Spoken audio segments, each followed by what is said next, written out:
tinggallah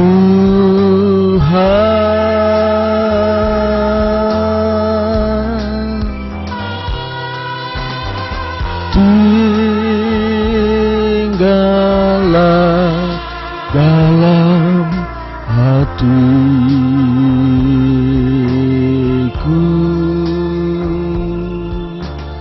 Kau ku rindukan.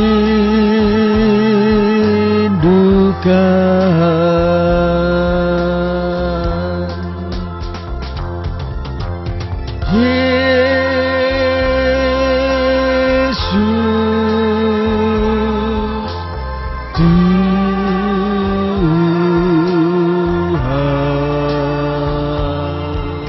Tuhan, dengar doaku.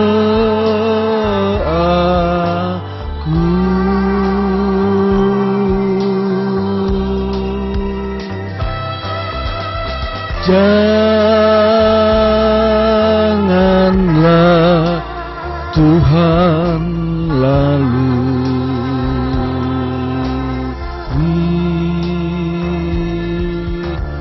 berilah berkat-Mu.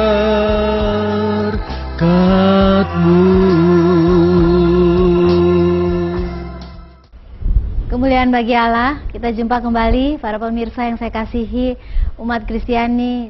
Kalau setiap hari Minggu acara ini yaitu Suara Kasih, Voice of Love bersama-sama dengan saudara. Nah, hari ini 30 menit kita akan jalani ke depan.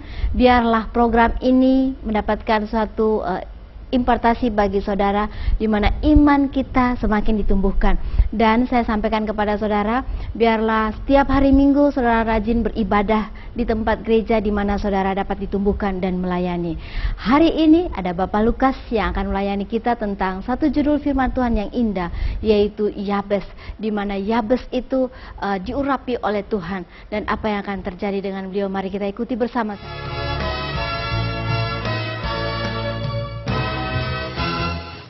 Shalom para pemirsa umat Kristiani yang dikasihi Tuhan kita Yesus Kristus. Hari ini kita akan belajar firman Tuhan tentang doa seorang yang penuh dengan urapan Allah. Doa seorang yang penuh dengan urapan Allah yang bernama Yabes. Tetapi sebelumnya mari kita berdoa, kita minta tuntunan Roh Kudus untuk menerangi mata hati kita, sehingga firman Tuhan ini akan menjadi tuntunan dalam kehidupan ini. Terpujilah nama-Mu Bapa di surga, Bapa yang kami sembah di dalam nama Tuhan Yesus Kristus. Hari ini Tuhan kami menaikkan ucapan syukur. Tuhan, kami boleh kembali mendengarkan sebagian daripada firman-Mu. Biarlah setiap firman yang akan kami belajari hari ini Tuhan akan menjadi kekuatan bagi kehidupan kami. Terpujilah nama-Mu Bapa di surga. Kami mengucap syukur di dalam nama Yesus. Amin. Saudara sekalian, firman Tuhan hari ini terdapat di dalam Perjanjian Lama. Di dalam kitab 1 Tawarikh pasal yang keempat ayat 9 dan 10. 1 Tawarikh 4 ayat 9 dan 10, demikian bunyi firman Tuhan. Yabes lebih dimuliakan daripada saudara-saudaranya. Nama Yabes itu diberi ibunya kepadanya sebab katanya, aku telah melahirkan dia dengan kesakitan. Yabes berseru kepada Allah Israel katanya, kiranya engkau memberkati aku berlimpah-limpah dan memperluas daerahku.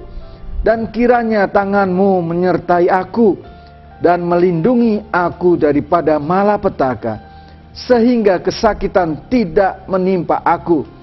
Dan Allah mengabulkan permintaannya itu. Sekali lagi, dan Allah mengabulkan permintaannya itu. Saudara sekalian, judul firman Tuhan hari ini adalah doa Yabes.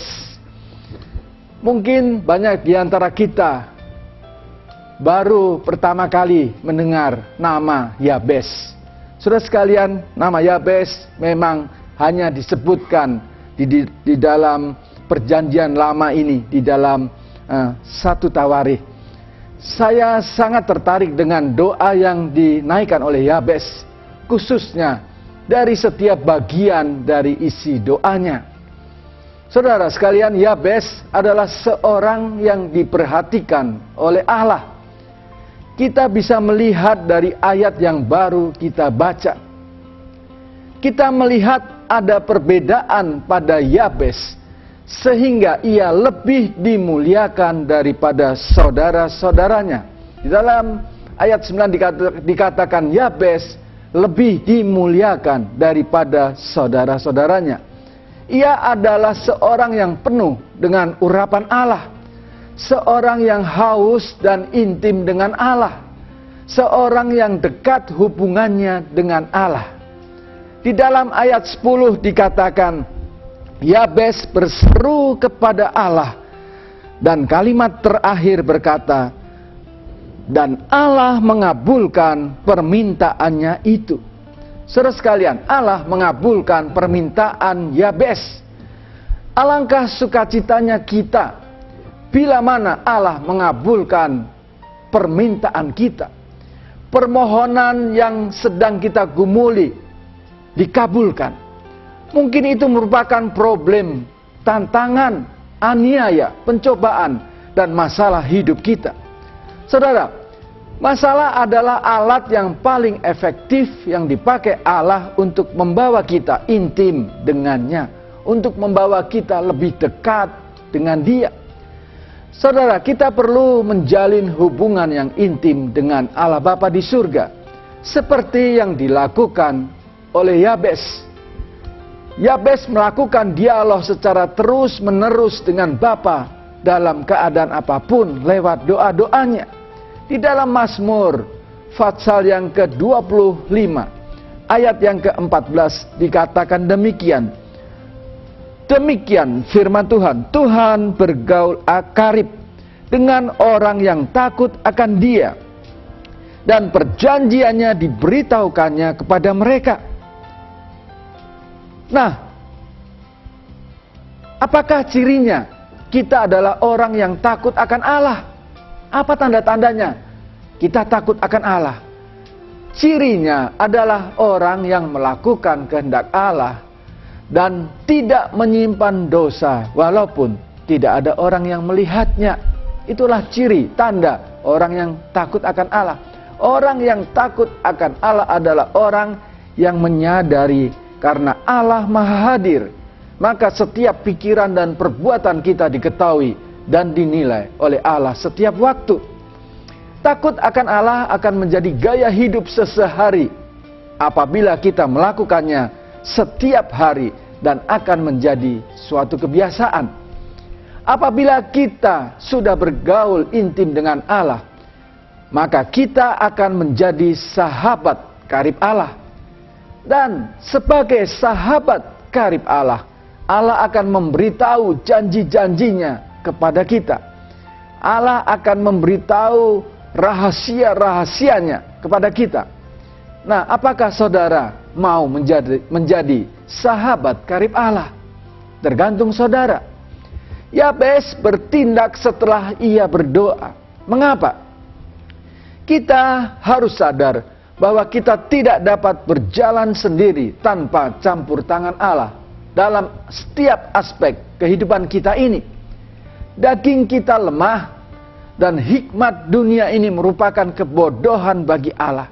Hikmat dunia mengesampingkan Allah dan menekankan kesanggupan manusia itu sendiri, menjadikan manusia kekuasaan tertinggi dan menolak untuk mengakui penyataan Allah di dalam Kristus Yesus. Saudara, Yabes merasa tidak puas dengan keadaan yang biasa-biasa saja. Ia memimpikan sesuatu yang besar, ada dreams untuk visi Allah di dalam kehidupannya. Yabes lapar dan haus akan Allah, sehingga ia menerima janji Allah. Nah, apakah kita selalu mau merindukan Allah dan meminta untuk lebih dalam lagi kita mengasihinya? Kita berdoa kepada Bapa di surga, Tuhan, biarlah Engkau buat sesuatu untuk hari yang baru di dalam kehidupanku. Firman Tuhan berkata, berbahagialah orang yang lapar dan haus akan kebenaran, karena mereka akan dipuaskan.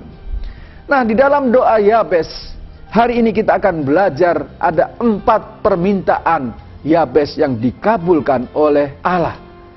Permintaan yang pertama adalah berkat yang berlimpah-limpah. Sekali lagi, berkat yang berlimpah-limpah. Saudara, kata berkat berasal dari bahasa Yunani, eulogia, yang berarti suatu karunia ilahi yang menyebabkan pekerjaan kita berhasil. Berkat juga berarti kehadiran Allah bersama kita umatnya. Berkat berarti pemberian Allah berupa kekuatan, kuasa dan pertolongannya. Dan berkat juga berarti pekerjaan Allah di dalam dan melalui kita untuk menghasilkan kebaikan. Nah, bagaimana kita menerima berkat Allah? Bagaimana kita menerima berkat itu? Ada 3 hal yang dituntut dari kita, umatnya. Yang pertama, kita harus senantiasa mengharapkan dari Yesus berkatnya atas pelayanan, pekerjaan, dan keluarga kita. Di dalam Ibrani 2 kata, marilah kita melakukannya dengan mata yang tertuju kepada Yesus. Yang kedua, kita harus percaya. Kita harus beriman dengan sungguh, mengasihi dan taat kepada Tuhan. Dan syarat yang ketiga, kita harus menyingkirkan segala hal dari kehidupan kita yang merintangi berkat. Mungkin masih ada dosa yang masih kita simpan, dan hal itu menjadi penghalang untuk kita mendapatkan berkat Allah. Di dalam Mazmur 25 ayat 12 hingga 14 berbunyi demikian. Siapakah orang yang takut akan Tuhan? Kepadanya Tuhan menunjukkan jalan yang harus dipilihnya. Orang itu sendiri akan menetap dalam kebahagiaan, dan anak cucunya akan mewarisi bumi. Sekali lagi, orang itu sendiri akan menetap dalam kebahagiaan. Orang itu akan merasa bahagia terus menerus, sehingga anak cucunya pun akan mewarisinya. Di sini Raja Daud mengungkapkan betapa melimpahnya berkat yang akan kita terima untuk seterusnya apabila kita mengikuti perintah-perintahnya, perintah-perintah Allah. Orang itu akan menetap dalam kebahagiaan dan keturunannya akan menikmati berkat yang berlimpah. Apakah saudara termasuk dalam bilangan orang yang mengikuti ketetapan firman Tuhan? Yang kedua, apa yang diminta oleh Yabes? Permintaan Yabes yang dikabulkan oleh Allah yang kedua adalah hidup dengan kapasitas yang lebih besar. Hidup dengan kapasitas yang lebih besar untuk Allah. Saudara sekalian, Yabes ingin pengaruh yang lebih besar. Yabes ingin tanggung jawab yang lebih besar. Dan Yabes ingin kesempatan yang lebih besar untuk tampil beda bagi kemuliaan Allah. Kita bisa memohon untuk Allah melakukan perkara-perkara yang lebih besar yang pernah kita alami. Mungkin itu bisnis saudara, usaha saudara. Mungkin itu kedudukan saudara. Mungkin itu profesi saudara. Atau apapun yang akan kita kembangkan, asalkan syaratnya adalah untuk hormat dan kemuliaan nama Tuhan kita Yesus Kristus. Ada satu slogan bagi para pengusaha. Dikatakan, kalau engkau tidak memikirkan perkara besar, engkau akan tetap kecil. Sekali lagi, kalau engkau tidak memikirkan perkara besar, engkau akan tetap kecil. Secara pribadi, kita perlu berpikir pada keadaan di sekitar kita yang sedang kita gumuli hari lepas hari. Jika kita berpikir apa yang bisa kita perbuat bagi Allah hanya dibatasi dengan apa yang hanya bisa kita lihat pada cermin, maka kita tidak dapat melakukan hal-hal yang lebih besar. Kita akan terbatas pada kemampuan kita saja. Ada istilah yang populer dalam bisnis, pikirkan yang ada di luar kotak. Saudara, artinya kita coba berpikir sesuatu yang lebih dari yang biasa kita selalu lakukan, atau memikirkan sesuatu yang lain lagi. Sebagai contoh, Fred Smith adalah pendiri daripada Federal Express. suatu jasa pengiriman barang via kargo udara. Saudara, ia melihat bagaimana barang-barang dikirim dengan membutuhkan waktu berhari-hari dan bahkan mingguan dan bulanan untuk sampai pada tujuannya. Ia memikirkan suatu cara agar orang bisa mendapatkan barangnya bukan dalam waktu beberapa hari atau minggu, tetapi pada hari berikutnya dari waktu pengiriman di seluruh dunia. Suatu ide yang mungkin luar biasa. Profesor di perguruan tinggi yang membaca idenya di sehelai paper itu, dia berpikir, wah, ini suatu ide yang bagus. Akan tetapi sukar dilaksanakan, sukar dilakukan. Dan ia memberikan nilai C pada paper yang dibawakan oleh Fred Smith tersebut. Catatan sukar untuk dilakukan yang diberikan dosennya itu sampai sekarang ia tidak mau mendengarnya karena ia berjiwa besar. Saudara, sekarang ia mempunyai perusahaan yang begitu ternama di dunia.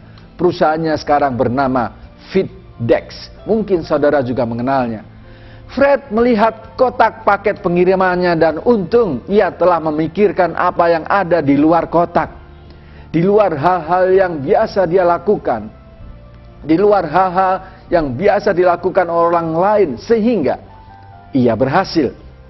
Dari cerita ini, kita dapat mengambil suatu pelajaran yang penting. Bahwa kita juga dapat melakukan hal-hal besar. Kita juga dapat melakukan hal-hal yang lebih lagi untuk Allah. Mungkin kita memulai dari perkara-perkara kecil. Akan tetapi kalau kita lakukan dengan sungguh-sungguh, dengan tekun, disertai campur tangan Allah, maka kita akan mendapatkan hal-hal yang besar di dalam hal apapun. Saudara, jangan lupa melibatkan Allah di dalam setiap aspek kehidupan saudara. Bersama Allah kita akan melakukan perkara-perkara yang besar. Di dalam Yesaya 55 ayat 8 dikatakan, sebab rancanganku, rancangan Allah, bukanlah rancanganmu, dan jalanmu bukanlah jalanku. Demikianlah firman Tuhan. Seperti tingginya langit dari bumi, demikianlah tingginya jalanku dari jalanmu, dan rancanganku dari rancanganmu.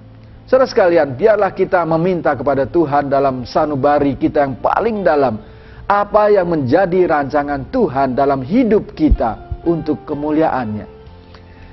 Tuhan akan bekerja sama dengan umatnya yang rindu mempunyai kapasitas yang lebih besar untuk kerajaan surga. Allah ingin kita berpikir di luar kotak ketidakmampuan kita, di luar kotak akali kita, dan mengharapkan Tuhan untuk melakukan mujizatnya. Semua ini tidak dapat kita lakukan tanpa minta pertolongan Allah, karena kita manusia penuh dengan kelemahan, sehingga kita mendapatkan hal-hal yang lebih besar bagi kita. Hal yang ketiga, apa yang diminta oleh Yabes dalam doanya? Permintaan Yabes yang berikutnya adalah penyertaan Allah. Saudara sekalian, betapa sukacitanya kehidupan kita apabila setiap saat kita disertai Allah. Apa yang perlu kita takutkan lagi? Masalah pekerjaan kita, masalah ekonomi kita, masalah rumah tangga kita mungkin, masalah kesehatan, masalah masa depan kita, masalah studi kita, masalah jodoh kita. Apapun masalah yang kita gumuli, kita akan hadapi tanpa bimbang dan ragu. Yesus akan menggendong dan memegang kita dengan tangan kanannya apabila kita berada di dalam lembah bayang maut sekalipun. Dan ia akan memberikan kemenangan bagi kita. Dia adalah gunung batu keselamatan kita. Dia kota benteng perlindungan kita dan kubu pertahanan kita. Demikian firman Tuhan di dalam Mazmur. Penyertaan Allah itu sempurna. Saudara, panggillah dia dalam setiap pergumulan saudara. Karena dia berjanji di dalam Imamat 26 ayat 12. Tetapi aku, Tuhan, akan hadir di tengah-tengahmu. Dan aku akan menjadi Allahmu. Dan kamu akan menjadi umatku. Saudara, permintaan Yabes yang terakhir yang akan kita pelajari hari ini adalah perlindungan Allah terhadap malapetaka. Sekali lagi, Yabes meminta perlindungan Allah terhadap malapetaka. Saudara, Yabes, kata Yabes berarti kesakitan. Waktu itu ibu Yabes penuh dengan ketakutan dan kegagalan. Pada saat ibunya mengandung Yabes, dia begitu rasa cemas, rasa takut, rasa gagal menyelimuti kehidupannya. Ia mempunyai pikiran yang buruk untuk masa depannya. Mungkin saudara kita juga diliputi dengan rasa cemas yang sama, karena apapun yang kita kerjakan selalu berakhir dengan kegagalan. Kita selalu merasa gagal dan gagal. Mungkin kita sedang merencanakan suatu usaha yang baru, dan pada saat kita melangkah untuk menyelesaikan pekerjaan tersebut, ada banyak rintangan-rintangan yang seolah-olah mengganjal usaha tersebut terlaksana. Nah, pada saat saudara merasa tidak mampu lagi, jangan saudara mengandalkan kekuatanmu sendiri. Saudara ingat Tuhan, andalkan Tuhan, dan datang kepada Dia dengan segenap hati saudara, dan minta perlindungannya. Kiranya Tuhan menjauhkan kita dari malapetaka dan mencurahkan berkat-berkat-Nya. Apa yang harus kita perbuat agar belalang pelahap dihardiknya, supaya hasil tanah dan pohon anggur berbuah? Jawabannya adalah lakukanlah firman Tuhan. Kalau Tuhan berkata berilah, maka kita harus memberi. Ini adalah suatu perintah, ya. Jadi untuk kita tidak mengalami malapetaka, kita harus berjalan sesuai dengan perintah firman Tuhan. Kalau Tuhan berkata beri, maka kita harus memberi. Di dalam Maleakhi 3 ayat 10 dikatakan, bawalah seluruh persembahan persepuluhan itu ke dalam rumah perbendaharaan, supaya ada persediaan makanan di rumahku.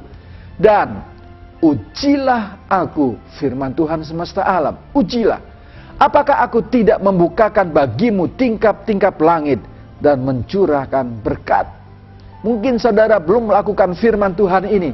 Hari ini kalau saudara mendengarkan firman Tuhan ini, saudara bertobat dan lakukanlah firman, maka saudara akan melihat Allah melakukan mujizat terhadap kehidupan saudara.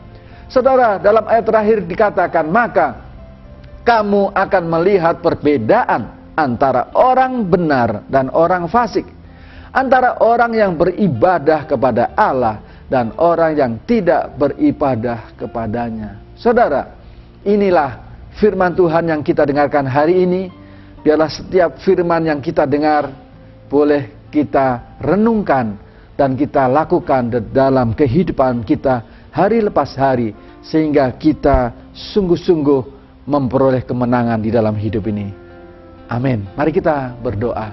Terpujilah namamu Bapa di surga. Terima kasih Roh Kudus, hari ini Engkau sudah memimpin firman-Mu.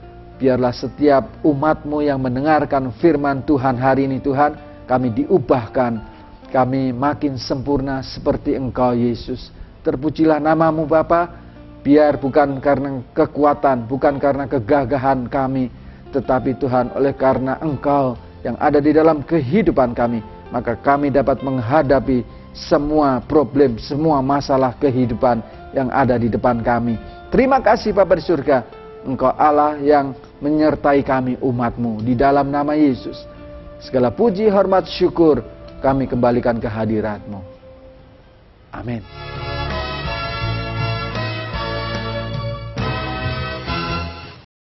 Saudara yang saya kasihi, kalau hari ini kita sudah mendengarkan firman Tuhan, bagaimana Yabes dipermuliakan oleh Allah. Saudara, biarlah di dalam kehidupanmu, dalam langkah setiap hari engkau berjalan dimanapun engkau berada, biarlah nampak di dalam kehidupan kita ada kasih Kristus yang kita dapat pancarkan kepada orang lain. Kita tidak menjadi seseorang yang menjadi celaan bagi Kristus kita, tetapi justru di dalam kehidupan kita dimanapun kita berada, kita menjadi terang, kita menjadi kesaksian yang hidup, sehingga Allah dipermuliakan di dalam kehidupan kita. Nah, hari ini akan segera berlalu. Sebentar ada pujian bagi Tuhan yang akan dinaikkan. Biarlah kita dapat mengikuti sampai akhir bersama-sama acara ini. Dan saya menyampaikan kepada saudara, ada nomor telepon yaitu di 509.1000 untuk saudara, di mana saudara dapat dilayani apabila ada permintaan doa. Sekali lagi saya sampaikan kepada saudara, biarlah saudara setia melayani Tuhan, pergi beribadah, mencari satu tempat ibadah yang cocok untuk saudara, di mana saudara dapat ditumbuhkan dan melayani. Sampai kita jumpa lagi minggu depan. Tuhan Yesus memberkati kita semuanya. Amin.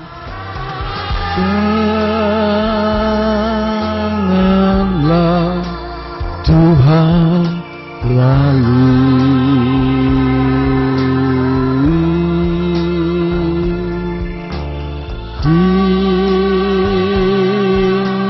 tinggallah Tuhan,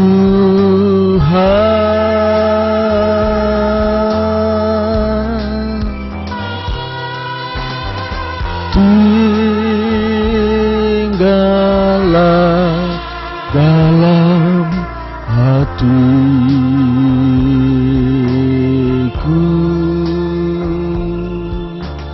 Kau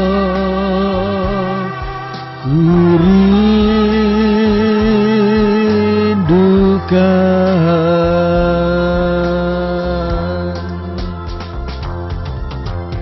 Yesus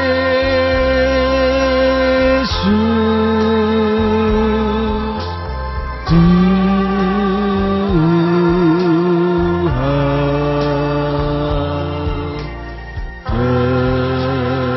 dengar doaku.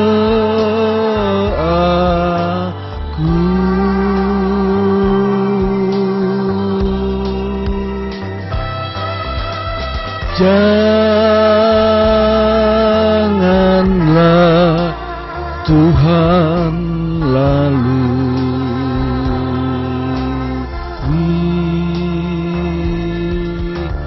berilah berkat-Mu.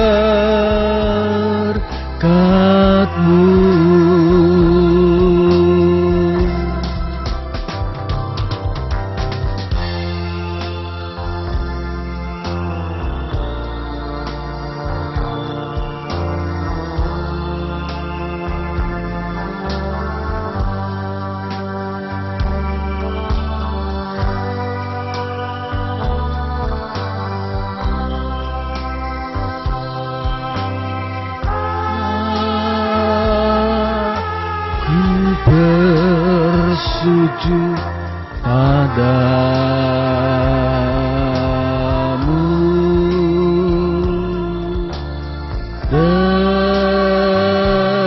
dengar doaku.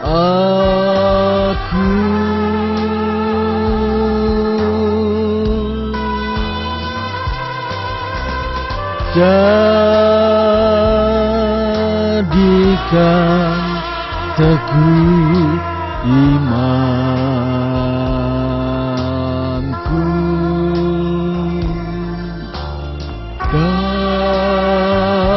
dalam hidupku.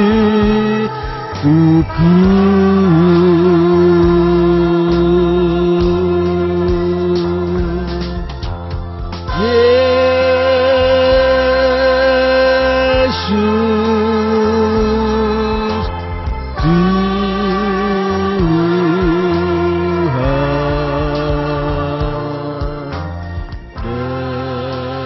dengar